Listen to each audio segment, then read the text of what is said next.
Buenas noches y bienvenidos a Sala de Prensa de Noticias Caracol Ahora. Los animales también han sido víctimas de las bandas criminales, sobre todo los que rompen los oleoductos para robarse el crudo que usan para refinar gasolina y producir cocaína. La policía, en sus tantas operaciones contra estos grupos, logró rescatar una ardilla que cayó a una de las piscinas donde se almacenaba este petróleo. Las imágenes que verán a continuación son desgarradoras y dejan en evidencia la magnitud del ecocidio que esta práctica deja. Un nuevo desastre natural en el corregimiento de La Guayacana, en Nariño. El panorama es desolador. No es la primera vez que ocurre en esta región. Las bandas que se apoderan del hidrocarburo dejan a su paso destrucción y una estela de contaminación. Pero lo más aterrador es esta imagen. Se trata de un animalito que lucha por sobrevivir en medio de la pesada capa contaminante de petróleo. Sus fuerzas se acaban, siente que se hunde de nuevo y hace otro esfuerzo y sigue nadando en la espesa capa contaminante que tiene sin oxígeno el fondo del ecosistema donde muchas especies perecen. Intenta de nuevo buscando quien le ayude en esta carrera contra la muerte y aparece providencialmente como caída del cielo una varita mágica que lo lleva a la libertad. Observamos dentro de una de las piscinas una ardilla, el cual nos acercamos para extraerla de la mejor forma, como se observa en el video, limpiarla y dejarla en su hábitat natural. Es de recordar que esos animales en su mayoría caen a las piscinas, mueren ahogados porque no hay quien los pueda sacar para salvaguardar su vida. Afortunadamente, ese animalito logró sobrevivir, pero así como muchos otros no logran sobrevivir. Pero no todos corren con la misma suerte. La gran mayoría de esos animales, cuando caen, no tienen la posibilidad de salir o que alguien los ayude a salir de las piscinas, mueren ahogados, porque es mucho lo que ellos inhalan el crudo, porque esto es demasiado fuerte, la contaminación, y no les da la posibilidad de que ellos puedan buscar su salida. Este no es el único que ha sido rescatado. Toby también quedó envuelto en la espesa capa de combustible y hoy trata de recuperarse de sus heridas. En Tumaco fue encontrado abandonado en una refinería ilegal. Él se encontraba lleno de hidrocarburo, de petróleo en todo su cuerpo. Como ustedes logran observar, en sus paticas está lleno de crudo, el cual le afecta su vía respiratoria y las tiene en estos momentos quemadas por el tratamiento que se encuentra haciéndole para quitárselo. Con esto hemos rescatado, aparte de Toby, hemos rescatado también muchos animales silvestres, en su mayoría loros, osos perezosos, ardillas, monos, los cuales no han podido salir ilesos de estas piscinas. Estas actividades ilícitas están afectando las especies que habitan en esta región del departamento de Nariño, específicamente afluentes hídricos y la capa vegetal. Un experto nos explica las repercusiones para la salud de los animalitos. Las afectaciones por el consumo o contacto directo con hidrocarburos y sus derivados van directamente involucrados al sistema digestivo, sistema respiratorio y desde luego el sistema tegumentario. Para ello es importante evitar esa absorción. Según la policía, las bandas tenían en estas refinerías ilícitas 52 piscinas de hidrocarburos que utilizaban para el procesamiento de alcaloides. En el operativo se logró recuperar cerca de 82.000 galones de hidrocarburos refinado. Lo que sí es difícil de recuperar es el ecosistema que está matando la vida marina y terrestre, la flora, el aire, afectando la salud humana y dejando a ardillas como esta y a Toby con grandes secuelas de salud. Pero miren, en las últimas horas en el departamento del Amazonas fue destruida una explotación ilegal de oro, mientras en Caldas 2 hombres fueron sorprendidos dragando un río de manera ilegal. Los daños en estas 2 zonas son tan grandes que, según varios expertos, recuperar el ecosistema tardaría unos 40 años. A Así se ve desde el aire una parte de la Amazonía que ha sido arrasada por la mano de delincuentes, integrantes de las disidencias de las FARC, que buscan asentarse en esta parte del territorio colombiano que alberga más de 643 especies de fauna silvestre y que tiene una extensión de más de 483.000 kilómetros cuadrados de selva. Con insumos como estos, galones de gasolina, motobombas y mercurio, estos 6 hombres de nacionalidad brasilera realizaban yacimientos mineros ilegales en la zona de Tarapacá, en el Amazonas. Insumos químicos de alto nivel de contaminación, como lo es el mercurio, entre otras herramientas empleadas para realizar esta actividad ilegal. Después de intensos operativos, el sitio donde se escondían y desde donde vertían los químicos al río fueron destruidos. Las autoridades ambientales estiman que en los 2 últimos años, por cuenta de estas actividades ilegales, se han destruido más de 3.500 hectáreas en el Amazonas. Pero no es la única zona del país. En Caldas, observen a estos 2 hombres. Quien se encuentra al lado de esta motobomba utilizada para la minería ilegal es quien le ayuda a este segundo hombre que se sumerge en una parte del río a extraer el oro. Y es con esta manguera con la que de manera ilícita dragan la tierra para luego contaminarla con químicos y separar el metal. Logran la captura en flagrancia por el delito de explotación ilícita de yacimientos mineros 2 sujetos quienes se encontraban en el área general del municipio de Victoria Caldas. Los daños ocasionados podrían tardar en repararse hasta 40 años. Sin embargo, las fuerzas militares avanzan en las labores de reforestación en el departamento del Amazonas, donde ya se han sembrado 245.000 árboles nativos. Ante la magnitud del daño que se está generando a la fauna y la flora en nuestro país, una flota de helicópteros para combatir la deforestación en el país fue donada por el gobierno de los Estados Unidos. Son 12 helicópteros Black Hawk para la Policía Nacional que se utilizarán exclusivamente para proteger el medio ambiente. Este es el tema del día de hoy aquí en Sala de Prensa y por eso hemos invitado a Camilo Prieto. Doctor Camilo, bienvenido a Sala de Prensa. Buenas noches. Buenas noches, un placer saludarlos y compartir este espacio con ustedes. Veíamos las desgarradoras imágenes de cómo las manos criminales han venido afectando las selvas y los bosques en nuestro país. ¿Qué está pasando en Colombia? ¿No cesan los daños ambientales? Bueno, hay que decirlo claramente. Las voladuras de oleoductos son un crimen ambiental que lesiona a los ciudadanos, lesiona a las comunidades, destruye la biodiversidad y adicionalmente genera perturbaciones sobre el ciclo del agua. Definitivamente esto no es una acción terrorista más, sino que tiene unos impactos que seguramente tardarán generaciones en recuperarse.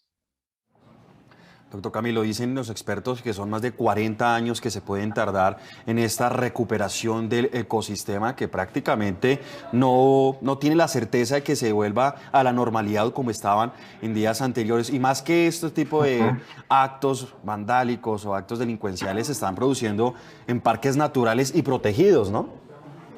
Sí, cuando uno mira lo que pasa en las áreas protegidas, lamentablemente hay varias actividades, no solamente como estos actos terroristas, sino también la acción de la minería ilegal, los cultivos de uso ilícito y desafortunadamente también la ganadería que se practica de manera ilegal en estas zonas. Cuando miramos las cifras de parques nacionales, en los últimos 20 años tenemos que más de 200.000 hectáreas deforestadas en parques nacionales corresponden áreas de ganadería extensiva, un poco más de 7.000 a cultivos de uso ilícito, según información que se tiene de la Oficina de las Naciones Unidas de la Lucha contra el Crimen. Y definitivamente uno dice, bueno, ¿qué está pasando con la presencia de la institucionalidad ambiental, por un lado? Y segundo, ¿cómo se está comportando el Estado colombiano con las comunidades que hacen presencia en estas zonas? No específicamente, no hablo de las organizaciones criminales que hacen presencia, sino las comunidades que habitan en esta zona.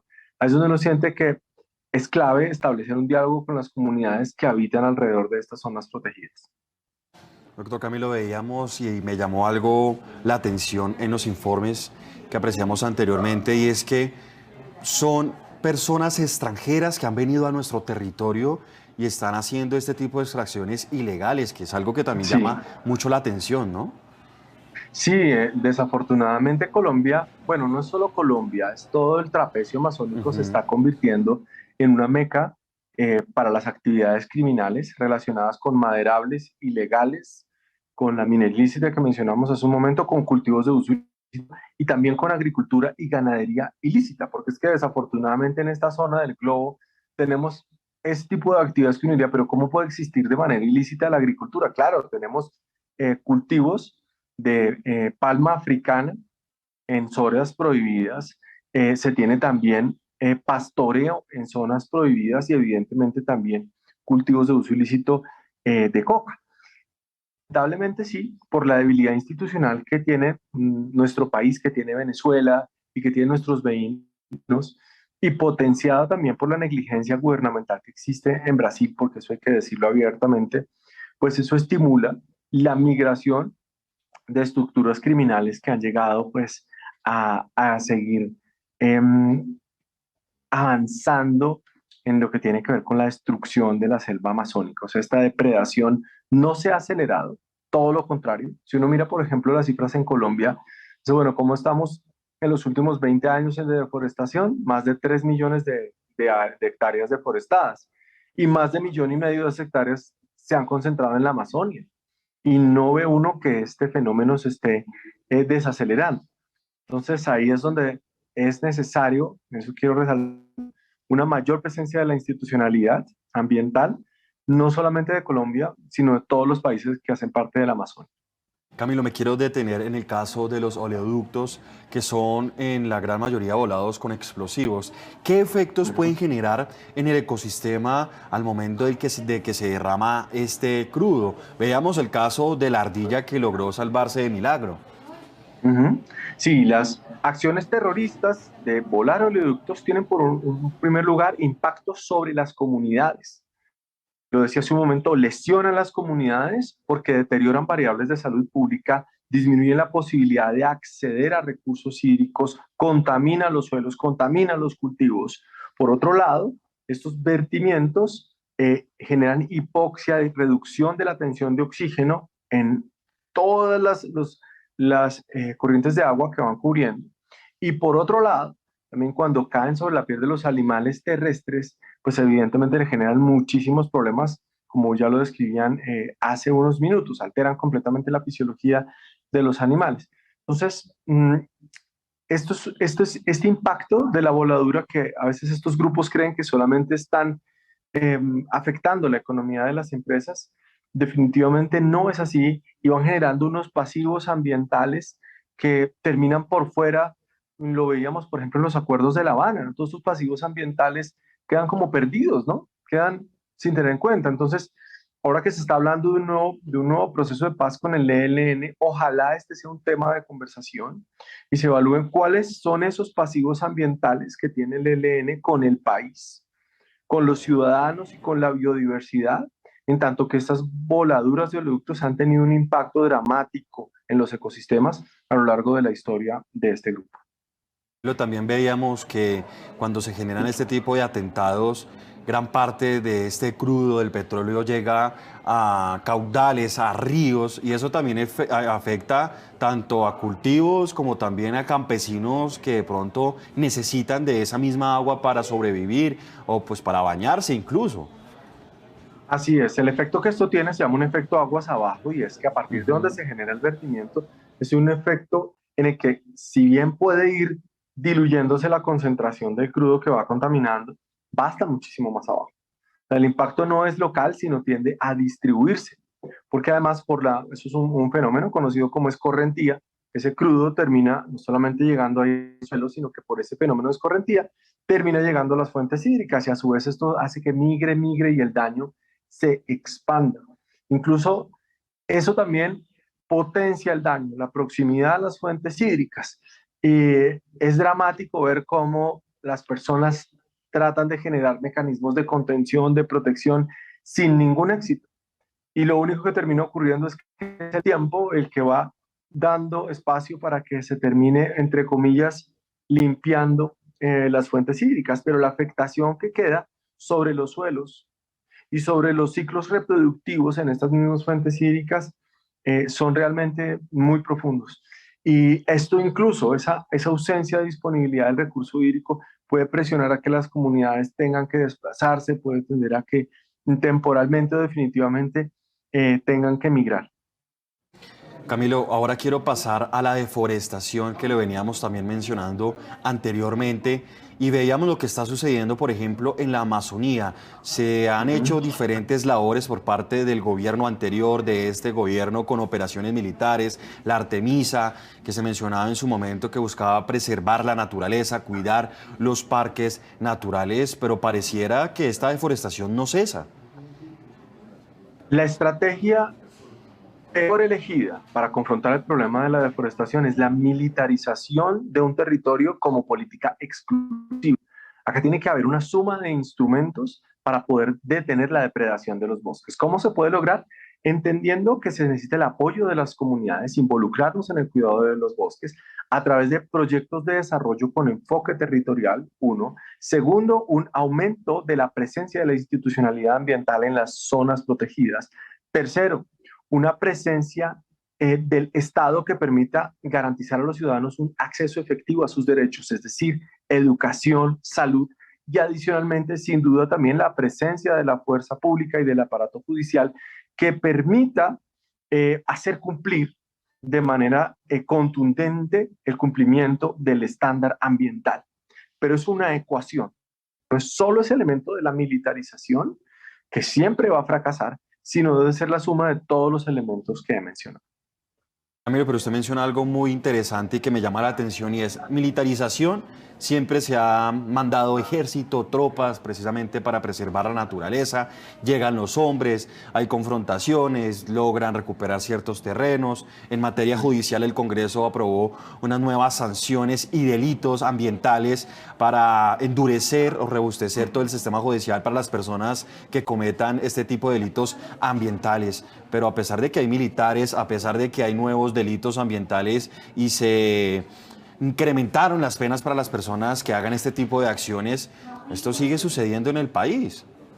¿Por qué la militarización falla para el control de la deforestación? Debemos comprender que estamos en un país donde tenemos diferentes focos de conflictos socioambientales dados por unas estructuras criminales que han ido ocupando espacios, por ejemplo, para extracción ilícita de minerales, y esto genera desplazamiento forzado de las comunidades, así como también lo producen los cultivos de uso ilícito y todas sus violencias relacionadas. Entonces, estas poblaciones que son forzosamente desplazadas terminan llegando a estos territorios no con el ánimo de depredar los bosques, como sí lo hacen las grandes estructuras criminales, sino con el objetivo de buscar un área de espacio vital.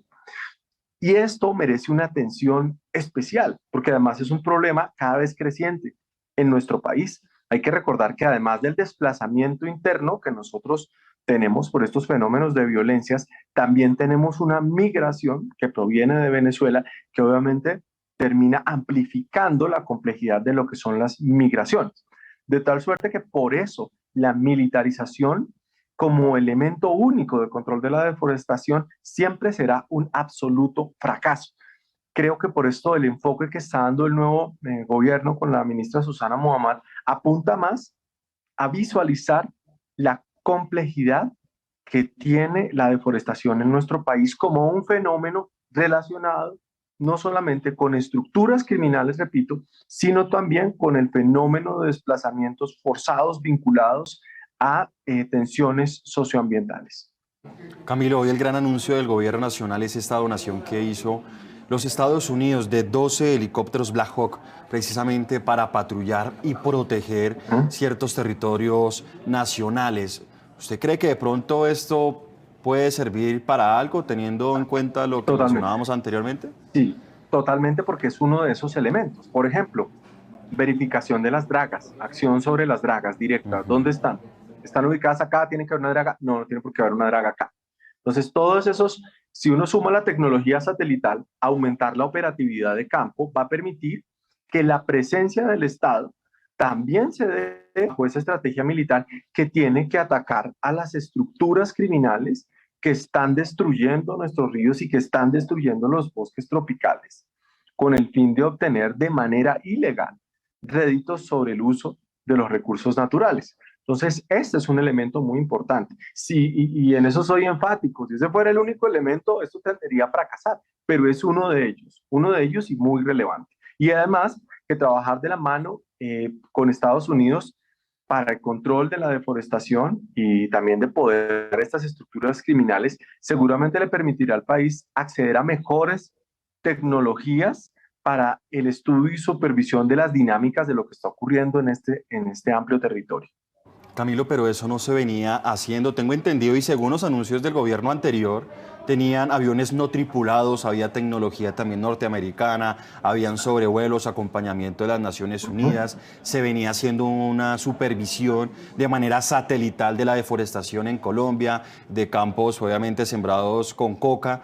Eso no se venía, pues, según el gobierno anterior, haciendo y controlando, pero pues pareciera que no ha funcionado mucho este tipo de técnicas y tecnología. Bueno, ¿por qué las tecnologías pueden fallar? No porque las tecnologías sean inútiles, sino porque se usan de manera inadecuada. Voy a ponerles un ejemplo. Si yo tengo un avión y lo utilizo para disparar semillas, no quiere decir que el avión no sirva, sino que se está usando para lo que no es, porque no existe una evidencia técnica suficiente que soporte que disparar semillas como mecanismo de restauración o de reforestación funcione. Entonces, ese fue un error que cometió el gobierno pasado. Es decir, bueno, mire, vamos a empezar a disparar semillas para reforestar. No, mire, definitivamente esa es una estrategia que no va a funcionar. Entonces, ahí se está dando un uso inadecuado de una tecnología, ¿sí? Entonces, creo que ahorita hay que aprender de esos errores. Seguramente en su momento hubo la mejor intención, pero hay que aprender de esos errores para darle el mejor uso posible a la tecnología y sumarlo a estos otros elementos de los que hablábamos hace unos minutos, que están relacionados con vincular a las comunidades en la solución de la problemática. Porque, ¿qué puede resolver que llegue una operación militar?